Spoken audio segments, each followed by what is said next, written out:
Вот у бабушки.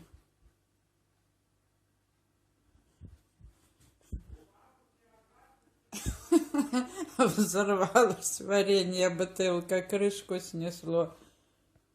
Как бабушку не убила, прям напротив. Вот лежала вот здесь и крышку сорвала.